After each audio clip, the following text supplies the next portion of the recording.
Hi friends! These are the rubrics that I will be using to grade you if you are the affirmative team. If you're first affirmative, yours is first here. It's out of 175 points. So right away you get 15 points just for doing your speeches on the day that you are scheduled to. You do not get those 15 points if you do not do your speeches by the day that you're scheduled to. For your introduction, you state the proposition first. Make sure you state the proposition first, and then you give your hook. 5 points for that. Make sure that they transition well. Make sure you speak well and it smoothly flows between the proposition and then to your hook. Your constructive speech time should be right around 6 minutes. The majority or the bulk of the first affirmative's job is to prove that there is a problem with the status quo. That is your main job, and that the change is needed. So the status quo currently, whatever it is, whatever the current law or policy is, has problems and there is need for a change. It is absolutely vital that you prove that. That is worth the majority of the points here. An effective line of questioning is used. A variety of question types are used, and all questions reflect what was said in the opponent's speech. So as the negative team is speaking, you're going to be wanting to write down questions based off of what they are saying that you can use to kind of stump them. If they say things that you start to wonder about being whether or not they're true or whether or not it's actually the way that they're saying it, you want to write down some questions to ask them that might kind of make them confused, that might make them look like they're not saying everything absolutely correctly. So you want to use a variety of question types to really reflect what the other team is saying. Your cross-examination time is supposed to be around 2 to 3 minutes. All questions are accurately and confidently answered. So when the negative team asks you questions, you're able to accurately answer them with confidence. You're maybe able to prove it with your research. Rebuttal time is used to effectively respond to attacks made during the debate and to summarize the strongest arguments.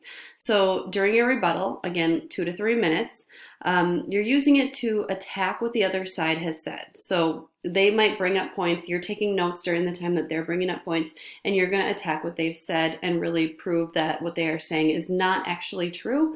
And also you want to summarize your strongest and most powerful arguments. You need to cite at least 7 sources verbally during your speeches. And they need to be from 5 or more different sources. So to make yourself sound much more credible and to make yourself sound like a reliable speaker, you need to say where you got your information from at least 7 times. A works cited page is done perfectly with no errors and turned in before the speech.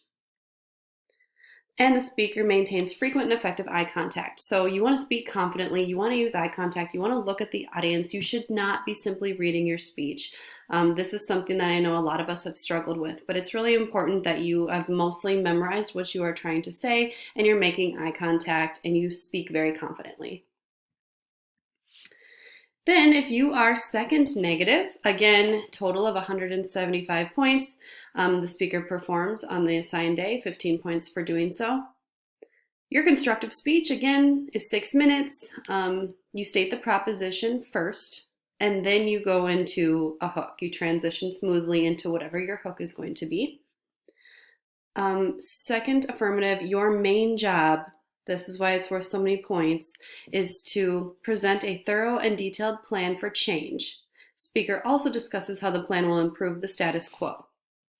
You need to have a very, very detailed and specific plan to change the status quo and prove why your plan is better than the status quo. So be very, very specific. The who, what, when, where, why, all the questions that could possibly be brought up about your plan, you need to be ready to answer.